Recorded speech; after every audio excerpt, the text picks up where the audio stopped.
Are you ready to get woke? Yeah, the only thing I wanted to get into was that because people are already in the fear vibration, it's so easy to go.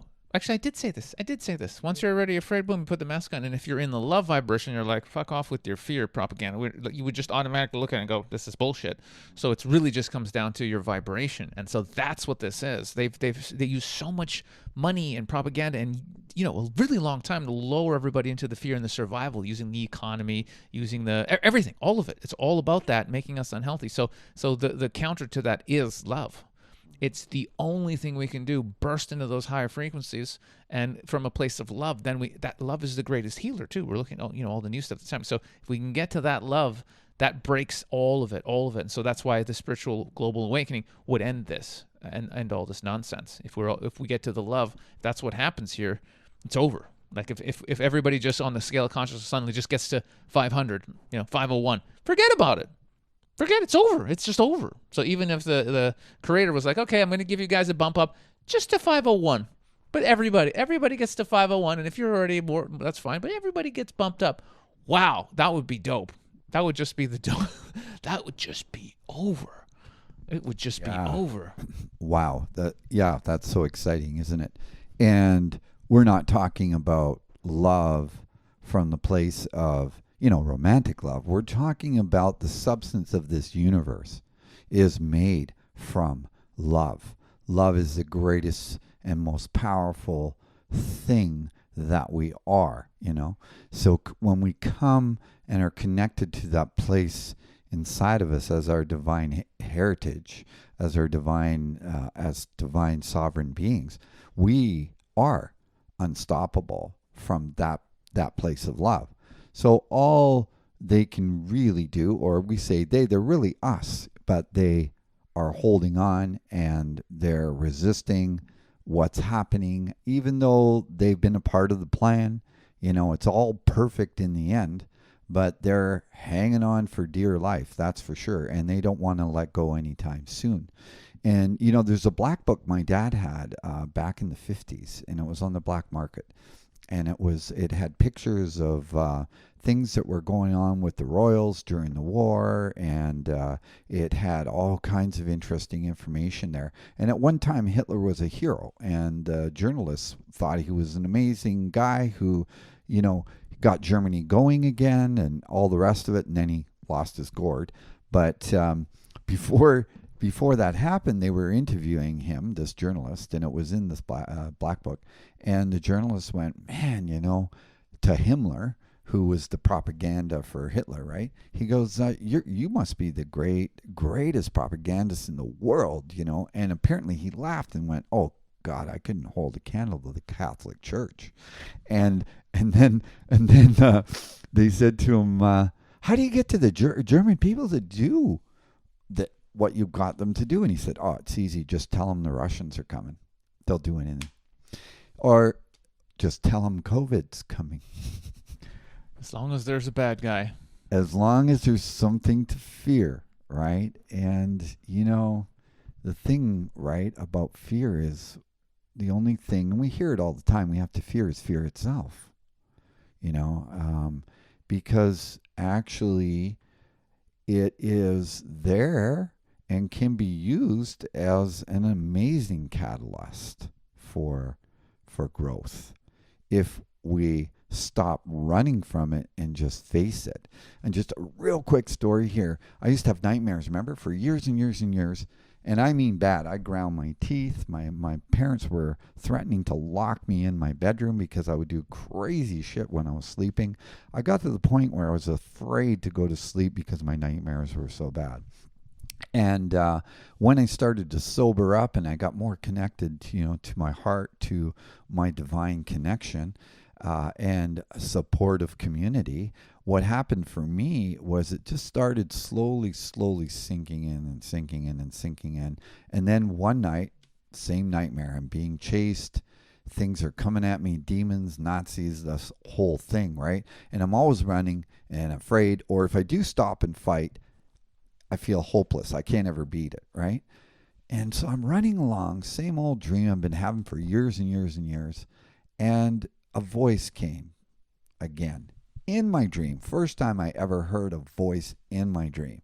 And it said, have you ever stopped and looked, really looked at where you're running from? And I went, oh my God, I haven't. And it stopped. And I felt like a tree planted in my dream, like anchored in a reality that I'd never experienced before, because it was always just pure fear. And then I slowly turned around and all of my fears were coming towards me. And you know what was so beautiful about that experience too? All these angelic beings ended up holding my hand, and they were all there. And I realized, oh my God, they've been there all along. But because I was in so much fear, I was just interested in running and nothing else. They were always there helping. I just wasn't aware of them until I stopped running and just stood in and faced what I was running from. And then and I felt, by the way, from these beings, like love surging through me, like so much power. And it started to get very luminous, and all of these figures disappeared, and there was just peace left. And you know the beauty of that? Never had a nightmare again after that. Yeah. And so face your fear. You can F everything and run, or you can face everything and recover, realize it's false evidence appearing real, right? And now you can face everything and rejoice. You can feel everything and recover because you just forgot everything's all right.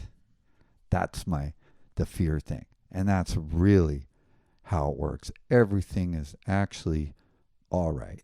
But you won't know that till you stop running. Trust that you're supported, and really take a look at your fears in your life, in all your relationships, in your life, anywhere. If that's driving you, it's really challenging to feel the love, to connect to the love, to connect to others. So it's a necessary part of the shaman's path. We have to face the fear of our own death and realize we're eternal beings. And you know the funny thing? They say, die before you die. In other words, die now so you can really live now. And you can really be here now, right? So that's that whole thing around that. And it's funny, from the near-death experience bunch, which I've had myself, whoever they interview, they all say the same thing, all of them. I didn't want to come back. That's right.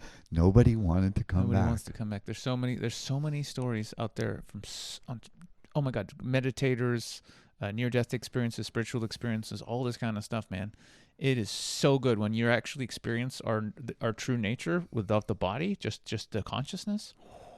Wow. And you know you're home. It is such absolute bliss and joy, and it's forever. There's no time. Right? That's when I came back. I was like, oh, there's no time. It doesn't exist. This is just an experience for infinite eternal consciousness. So that's really the big secret. And that's what this war on consciousness, this vibrational war, is really, really all about. Keeping the biggest secret. You are eternal. And if you knew you were eternal, you wouldn't be afraid of anything. If you've experienced ego death, but it's not death, ego death, and gone just for literally a moment even. I say 3 seconds. 3 seconds is too long because it's an eternity when you're there. Yeah. So if you just had that experience, you'd go, oh, okay, there's no need to be afraid of anything because that's what you truly are. This is just an expression of that infinite consciousness. So if people, that's why so many people, you, me, many, many others, we keep getting the message, even though we want to run around and wake everybody up and, oh my God, the message is always just raise the consciousness, just raise the vibration, that people know that is the truth. Those higher vibrational feelings of oneness and love, that is the truth. Oneness, you hear the spiritual people go, we're all one. It's not a spiritual thing to say to be cool.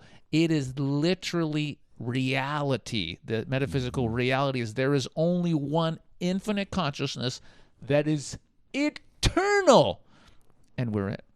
And we'll always be it. We've always been it. There's nothing else we can be but that ever. And like you say, that Be afraid. That right? Be afraid. Right? Be afraid, eternal consciousness. Like, afraid of what? There's nothing but me here. There's nothing but that one here. What could you be afraid of? And It's then insane. we get back to quality of lifestyle experience, a quality of life experience, right? Fearless loving, fearless living comes when we go beyond the fear of death, because we know who we are. And interesting, every person too was told to come back because they hadn't finished what they came here to do. So don't get worried about being enlightened, which actually just means let go of what isn't you. That's all. So you can just be you. You're already that.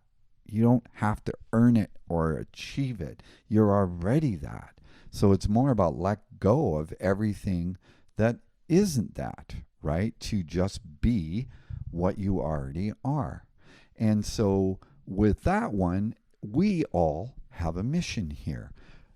We don't have to get all caught up in did we not get it here, because in that other consciousness, we are enlightened. Here we're awakening and remembering who we are here, right? As the eternal beings, which gives us another whole experience of what it means to live and be alive and love here. And we all came here for something. We all have our unique purpose, our mission here, right? In our own unique way. But it's under the umbrella of the same one thing, the planet's awakening, and everybody has a part to play. So then it becomes about, well, be here now. Fearless loving, fearless living, living my gifts, my talents, right, in service to the collective awakening in a way that brings me incredible joy. And I'm able to connect differently with everything and everyone around me and be that beacon or that lighthouse for love here, love and light. And that's it.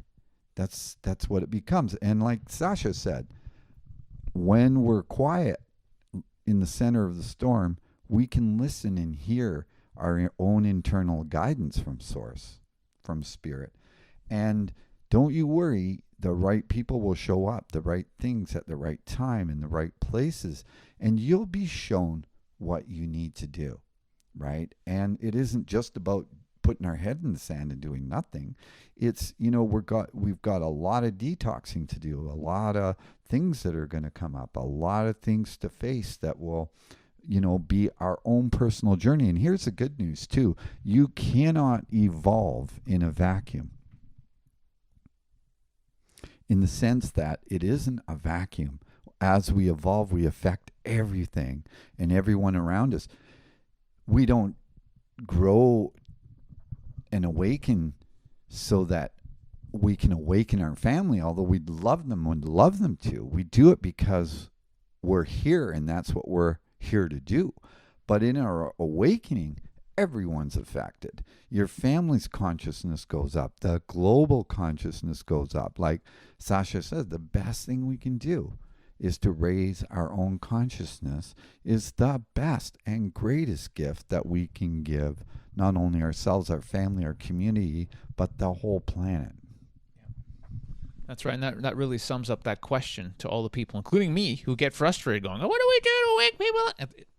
You just be the highest version, living your gifts, doing your unique thing that you specifically came to do. And we've all got it. We've all got our unique, what is the thing that makes you the happiest, that raises your vibration the most? Because the more you're doing that, in those high vibrations is how you're in the most joy, you're in the most love, and that's the power. That's what triggers it in other people. That's the number one thing I learned from hanging out with you over the last couple of years.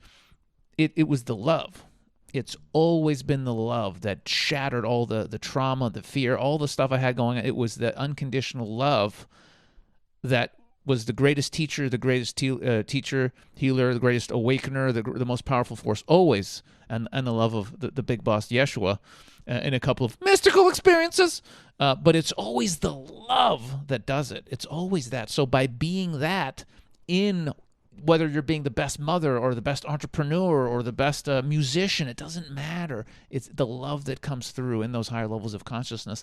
That's the transmission. That's what makes the shift.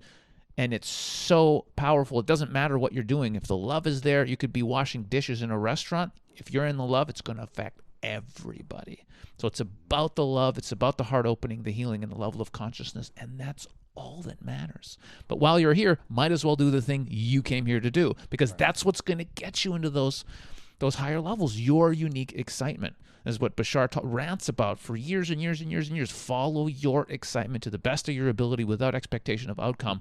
And that's literally the teaching. And it's so simple, but it's so hard to do in the system where it's fear, fear, fear. You got to make this much money. You got to be popular. You got to, blah, blah, blah. You got to look like this.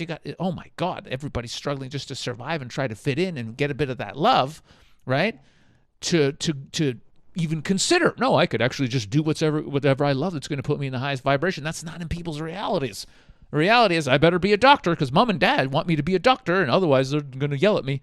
Okay, I guess I'll just do that, though. Even though I hate it, that's the reality out there on some level. Everybody trying to please everybody else and try to fit in with society and not following your truth.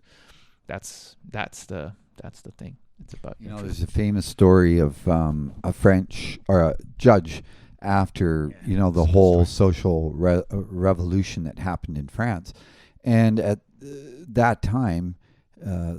He was the most famous judge of all the judges. So that was big for their system of socialization. That was like the epitome of the hero of France, this judge. And it's on record that when he died on his deathbed, he screamed out, "I wasted my life. I lived it for my parents." He didn't live it for himself. Or there's a movie with Orson Welles in it. And I'm trying to remember the name of that movie. It's in one of the top 10 movies of all time. Anyway, it was a true story of a paper magnate that was, a billionaire way back in the day, richest man in the world apparently at that time. And the story goes that, he had warehouses of stuff, antiques and stuff from Egypt and all over the world. And when he died, he cried out, "Rosebud." And they went, "What? He's the richest man in the world. Who's Rosebud?" They didn't get it. So in the story, it's so amazing. They searched through all these warehouses of all the stuff that he had. And then they finally found this little sleigh, and it said on it, "Rosebud." And when he was 7 years old, a boy who hadn't inherited his parents' paper magnate kingdom. They died. Something happened to them, and he inherited it really young. He was a boy enjoying himself in the winter, going down on his sled, just really enjoying life. And when he got to the house, it all ended because he inherited all this money. And then he became corrupted in it, driven by it, and in the end, on his deathbed, he cries out, "Rosebud." In other words, he was wanting to go back to being 7, to his youth, when he was here, connected to life and who he was and nature, and he was happy. So all that shit did not make him happy. And those are, for me, those are just two really cool stories of, being famous or being rich is great. Like Tony Robbins says, nice to arrive to your problems in style. Great. But if you're externally making that your search for happiness, never going to happen. There'll always be another carrot, and another carrot, another carrot, And then you realize, oh my God, it's an inner journey. It's an inner journey of happiness. It's a here, now. I don't just be here now, like you said. Be who you are, be you, and experience you and the fullness of that. Wow, there's no better thing, right? And then you can share that with the love of your life or your friends or your community. And that's the best gift you can give life is you. That's it. And what a beautiful place to end this extra juicy part of the Woke as Fuck podcast. Love you guys. We'll see you on the flip side. Thanks, Sasha. Thanks, guys. Hope to see you all soon. Bye-bye.